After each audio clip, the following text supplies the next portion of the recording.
सूर्यवंश के प्रतापी राजाओं में एक और राजा हुए, सुनते जाइए, जिनका नाम है युवनाश्वर। और फिर आगे चल करके महाराज इसी परिवार में भागीरथ जैसे भी राजा हुए, इसी परिवार में सगर जैसे भी राजा हुए। सगर महाराज की दो पत्नियां थी। सगर की कथा सुने हैं कि नहीं आप लोग? सुने होंगे राम कथा में। कभी विस्तार से राम कथा सुनाने का मौका मिलेगा तो आप सबको इसका रसपान विधिवत कराया जाएगा। पर भागवत की कथा में तो संक्षिप्त में कथा ही है, तो संक्षिप्त में ही सुने आप लोग। इसी परिवार में महाराज बहुत सारे ऐसे राजा महाराजा हुए। आगे चल करके एक सगर राजा भी हुए, जिनकी दो पत्नियां थीं। एक का नाम है सुमति, दूसरे का नाम है केसनी। केसनी के हुए असमंजस, और सुमति ने एक मांस के पिंड को जन्म दिया। सुमति और केसनी दो सगर की पत्नियां हैं, पर एक ने मांस का पिंड जन्म दिया और एक ने बालक को जन्म दिया। तो क्रोध में आकर के सुमति ने तलवार निकाला और जो मांस का पिंड था उसके सामने पड़ा हुआ, उसके कई टुकड़े कर दिया। तो कई टुकड़े करने से 60,000 टुकड़ा हुआ। किंतु मंत्र शक्ति के प्रभाव से, मंत्र में इतनी शक्ति होती है महाराज, जैसे शुक्राचार्य जी महाराज ने मंत्र शक्ति के प्रभाव से बलि को पुनः जीवित कर दिया था, उसी प्रकार मंत्रों का प्रभाव बड़ा विचित्र होता है। तो मंत्र शक्ति के प्रभाव से वो 60,000 जो मांस के टुकड़े थे वो पुत्र में परिवर्तित हो गए। 60,000 पुत्र हो गए सगर के। सगर राजा ने अश्वमेध यज्ञ किया। तो यज्ञ का घोड़ा जो इंद्र है, इंद्र भी कम नहीं है। इंद्रलोक पे जरूर बैठे रहते हैं, पर हमेशा अपने सिंहासन की चिंता रहती है इंद्र को, तो कोई हमारा सिंहासन लूट न ले, कोई खसोट न ले, कोई लूट न ले। ये आज ये जो हम समाज में देख रहे हैं ना, भाई भाई में हो रहा है और नेता नेता में हो रहा है, ये वहां इंद्रलोक में भी है। तो इंद्र भगवान अपने सिंहासन को लेकर बड़े चिंतित रहते हैं कि हमारा कोई सिंहासन लूट न ले। तो जब सगर महाराज यज्ञ शुरू किए तो इंद्र को यही डर होने लगा कि भाई सगर के इतने 60,000 पुत्र हैं, कहीं ऐसा ना हो कि सगर जी महाराज इंद्रलोक पर चढ़ाई कर दें और हमारा आसन ही छीन ले।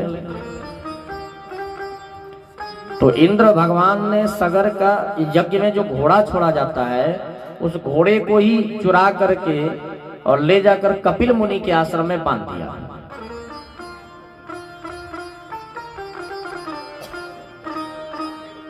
बोलना पड़ेगा राधे राधे।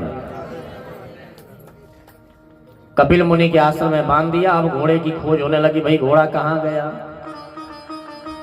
इधर उधर खोजा गया, नहीं मिला। तो सगर के जो पुत्र 60,000 है वो घोड़े की खोज में निकले और खोजते खोजते पहुंच गए कपिल देव मुनि के पास।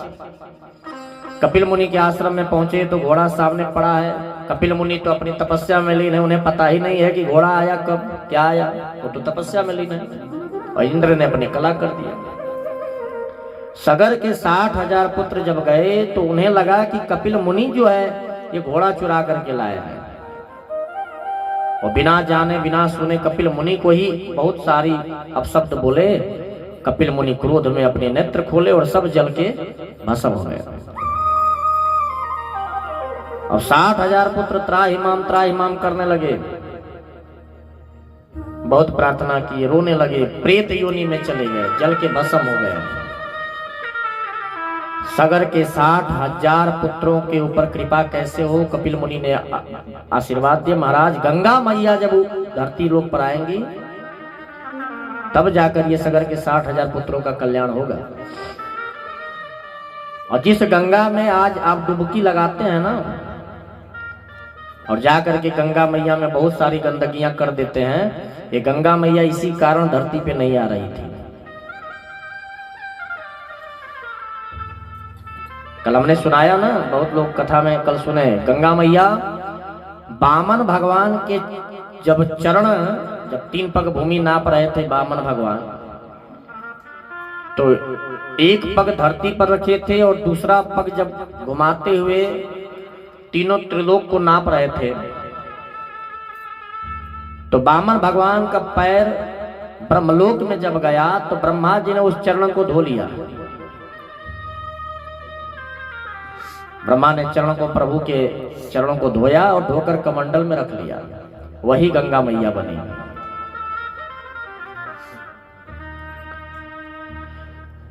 सूर्यवंश में एक से एक राजा आए जो कठिन तपस्या किए, पर कोई भी गंगा मैया को मना करके नहीं ला पाया। और यह काम भगीरथ राजा ने किया। सब लोग जानते हैं इस कथा को। भगीरथ महाराज ने घोर तपस्या किया, शिव की भी तपस्या की, ब्रह्मा जी की भी तपस्या की।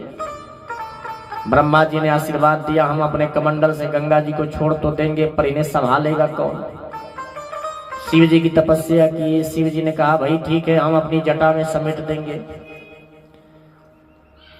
तो ब्रह्मा जी ने जब अपनी कमंडल से गंगा जी को छोड़ा तो महाराज गंगा जी इतनी वेग में चली, अगर उस वेग में आज गंगा जी धरती पे रहती तो ये धरती नहीं रहता। इतनी वेग में गंगा जी चली। पर भगवान शिव ने अपनी जटा में गंगा जी को समेट लिया। आज भी देखते हैं गंगा जी भगवान शिव के जटा में है। शीश गंगा अर्धंग पार्वती सदा विराजत कैलासी।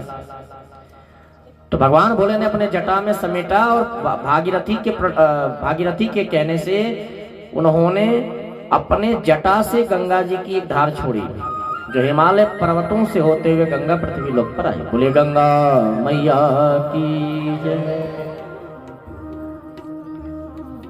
अब आपसे ये पूछा जाए कि आप ये बताइए कि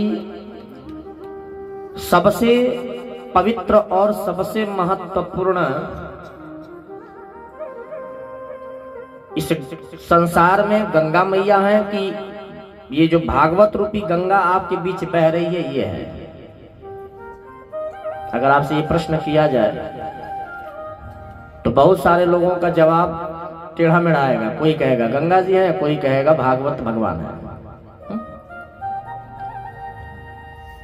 पर संतों के मत के अनुसार अगर देखा जाए तो संत कहते हैं कि गंगा मैया भी अपने स्थान पर पवित्र है, गंगा मैया भी पवित्र है, और भागवत भगवान की जो ये कथा है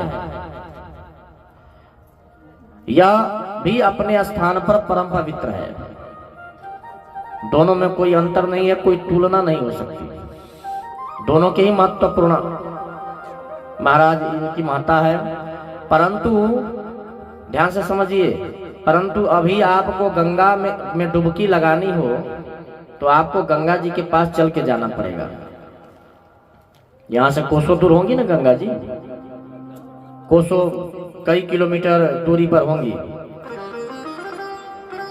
सोचिए, तो आपको गंगा में डुबकी लगानी हो तो वहां चल के जाना पड़ेगा, बस से, गाड़ी से, अपनी व्यवस्था से।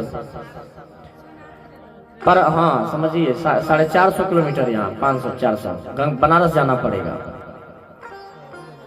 और ये जो भागवत रूपी गंगा है यह तो आपके बीचों बीच, आप जहां बुलाएंगे तहां ये चली जाएंगी। हाँ? अभी यहाँ मधु पांडे जी के यहाँ विचार हुआ तो भागवत रूपी गंगा बह रही है, आप लोग सब लोग डुबकी लगा रहे हैं। अभी मन करेगा कोई और जजमान गुरु जी हमारे यहाँ भी होना चाहिए, अब कोई डेट फिक्स करिए तो उनके यहाँ भी बहने लगेगी। तो ये भागवत रूपी गंगा तो घर घर में जाकर बहती है और सबको डुबकी लगवाती है।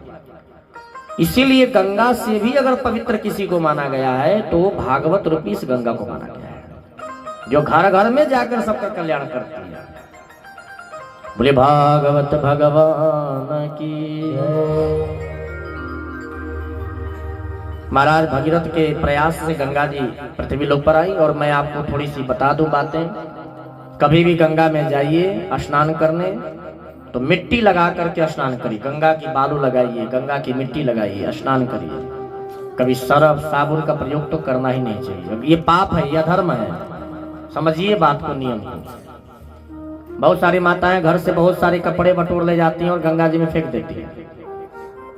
उसी वहीं पर मंजन करना, ब्रश करना, दातून करना, ये सब नहीं करना चाहिए।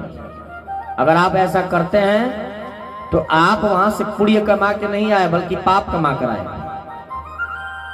तो इसका विशेष ध्यान होना चाहिए।